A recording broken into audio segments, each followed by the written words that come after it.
victoire du Cap-Vert ce soir. Totalement mérité. Totalement mérité.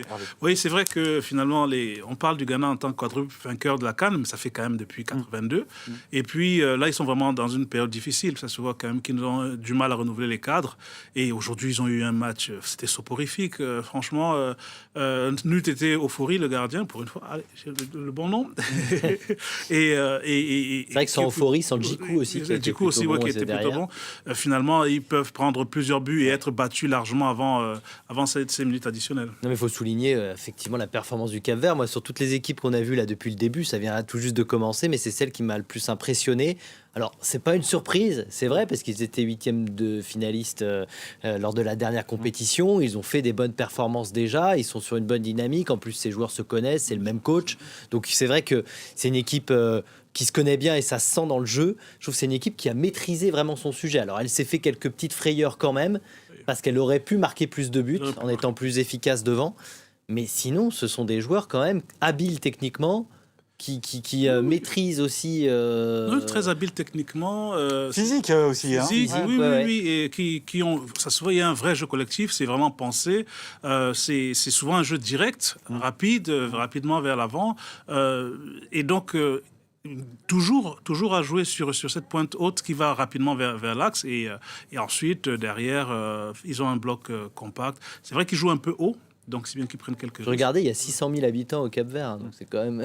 Oui, c'est tout petit, mais c'est bon. Quand même une... Il y a 600 000 habitants au Cap-Vert, mais il y a une petite diaspora. Il y a une diaspora, bien évidemment. Certains joueurs en font partie, mais c'est vrai que c'est quand même une performance, en Afrique de ce que fait le Cap-Vert. À signaler, effectivement, et une étoile qui pâlit du côté des Black Stars, à l'image de cette génération vieillissante des frères. Alors, il n'y Ayou, avait pas Koudous qui était blessé pour cette rencontre, et ça, c'est quand même important, parce que c'est le joueur peut-être qui peut faire la différence offensivement.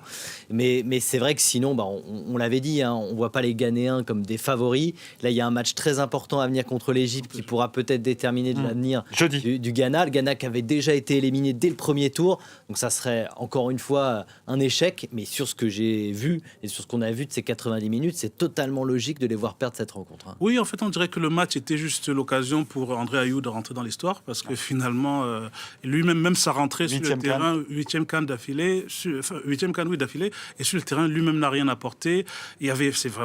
C'était très pauvre. Voilà, c'est vrai que Koudous, c'est le seul qui apporte un peu d'étincelle. Et c'est un peu dommage pour une équipe comme celle-là qui a été longtemps qualifiée de Brésilien d'Afrique. Donc voilà, je veux dire que... Au revoir.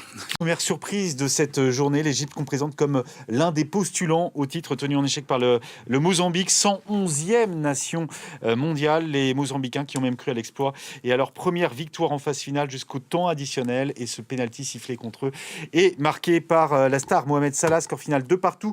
Cruel pour le Mozambique. Hervé, pénalty ou pas sur cette action ?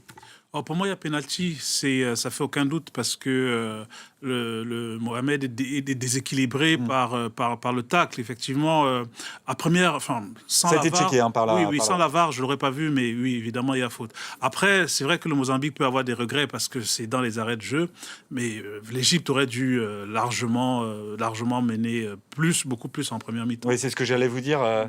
Messieurs, que l'Égypte elle avait la main sur ce match complètement en première période. Peut-être un peu trop, justement. Peut-être qu'ils se sont un peu reposés en deuxième période. Ils se sont fait surprendre par une bonne équipe quand même du Mozambique, qui a quand même su être totalement efficace avec 2 tirs et 2 buts. Donc finalement, 2 très jolis buts d'ailleurs, il faut le préciser, que ça soit dans la construction ou dans la finition.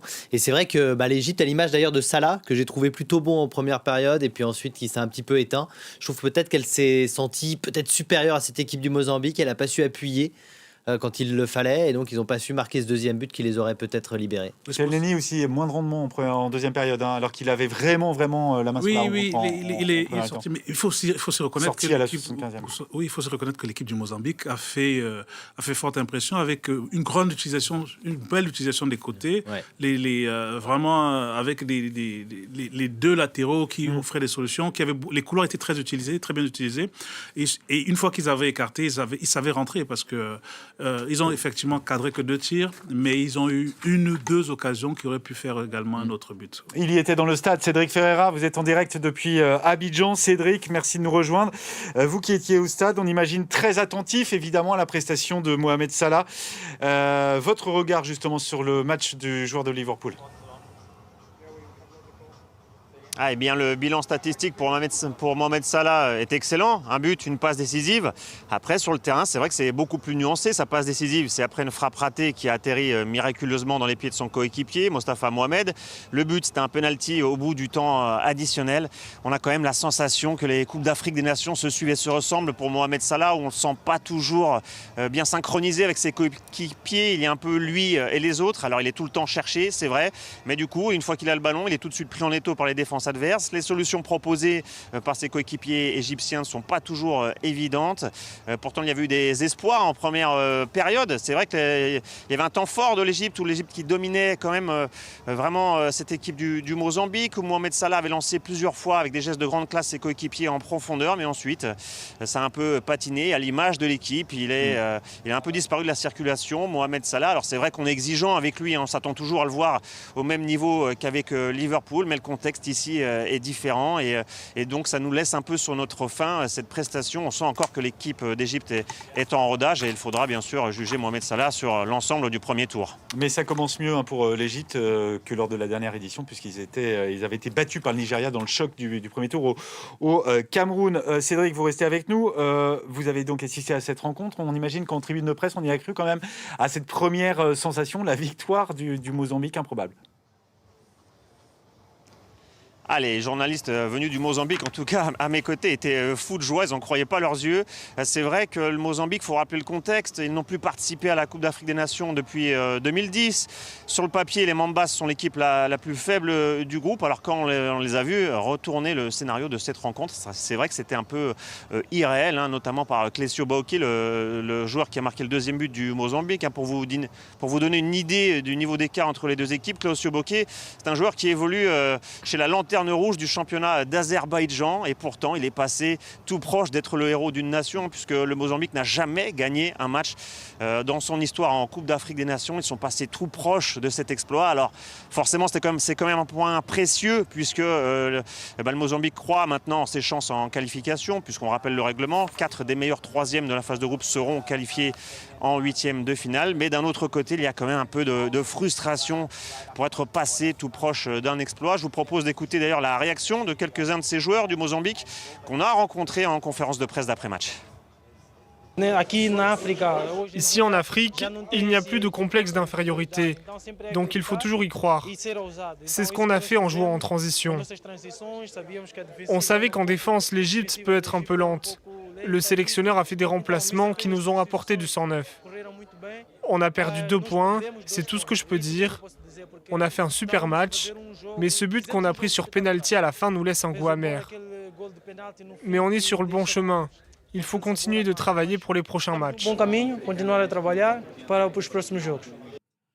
Merci Cédric, vous étiez donc en direct depuis Abidjan. L'après-midi, le Nigeria qui a été accroché donc par la Guinée équatoriale. J'avais un petit peu anticipé sur les Équato-Guinéens partout. Ce sont même ces Équato-Guinéens qui avaient ouvert le score face aux Super Eagles avant que la star nigériane Osimhen, que tout le monde attend dans cette CAN, ne remette les deux équipes à égalité. Un Nigeria qui a eu les occasions pour l'emporter, mais qui a manqué de réalisme, de précision. Oui, le Nigeria a manqué de réalisme, mais là aussi, le nombre d'occasions est un peu trompeur parce que il y a eu 19 tirs pour le Nigeria. Oui, mais en fait, il n'avait pas vraiment globalement une maîtrise du jeu. L'équipe équato-guinéenne, on est habitué à ça, ils pourrissent un petit peu le jeu. Et puis effectivement, ils ont manqué pour le coup de réalisme. Osimhen aussi a raté. Il rate à la 77e, oui, un but quasiment face à face, qui normalement il ne doit pas rater. Il cadre même pas. Oui. C'est vrai qu'Ono fait quelques beaux arrêts, mais là il cadre même pas. Heureusement que d'ailleurs le Nigeria revient très vite dans la partie. C'est quasiment sur l'engagement. Sur l'engagement après l'ouverture du score de la Guinée équatoriale que Osimhen réussit à égaliser. Heureusement, parce que sinon ça peut sentir vraiment le match qui sent le match piège, voire même pourquoi pas une défaite. Donc je trouve que le point est quand même largement mérité pour le Nigeria, mais il faudra montrer beaucoup mieux dans ce groupe, notamment face à la Côte d'Ivoire. Mais c'est un point qui quand même leur permet quand même d'entrevoir les huitièmes de finale. Il faudra voir ensuite ce qu'ils vont faire. je pense que quand même qu'il y a la qualité dans cette équipe. J'ai vu plusieurs mouvements intéressants. Lookman a été intéressant, le joueur de l'Atalanta sur le côté gauche. Voilà, j'ai trouvé qu'il y avait quand même une domination du Nigeria. Alors certes, maintenant il n'y a plus de petites équipes, on le sait. La Guinée équatoriale, faut pas oublier, quart de finaliste de la dernière CAN. Ils se sont toujours qualifiés. En fait, ils ont surtout d'abord joué les CAN qui se jouaient chez eux. Donc effectivement, ils avaient la possibilité de sortir. Et ensuite, il y a 2 ans, ils sont arrivés jusqu'en quart de finale, toujours avec le même jeu. En sortant le Mali en 8e de finale. Oui, un jeu minimaliste en attendant. Mais le buteur, là, par exemple, puisqu'on parlait des joueurs tout à l'heure du Mozambique, le buteur de la Guinée équatoriale, il joue en Pologne. Je crois que c'est en 2e division polonaise. Bon joueur d'ailleurs, ce petit numéro 6 là, qui était très intéressant. Donc il y a des bons joueurs intéressants dans cette équipe aussi. Ouais, et donc, on va avoir de sacrées belles 2e journée de groupe, puisqu'on aura ce Nigeria-Côte d'Ivoire ce jeudi. Et donc, pour les joueurs nigérians, de la lucidité à retrouver donc, devant... Un petit mot aussi sur la pelouse. On parlait aussi avec Hervé. C'est vrai que cette pelouse, c'était le stade du match d'ouverture. Il y a eu 2 matchs en moins de 24 heures. Et on la sentait, ça n'a pas aidé le Nigeria non plus. Oui, mais attention, parce que cette pelouse, en 3 jours, là, elle va abriter les 2 matchs. Les Nigeria... Là, il va y avoir aussi des matchs sur les mêmes pelouses, le même jour, enchaînés. Avec peu de repos, effectivement. Et c'était déjà une pelouse qui avait posé des problèmes avant le début de la compétition.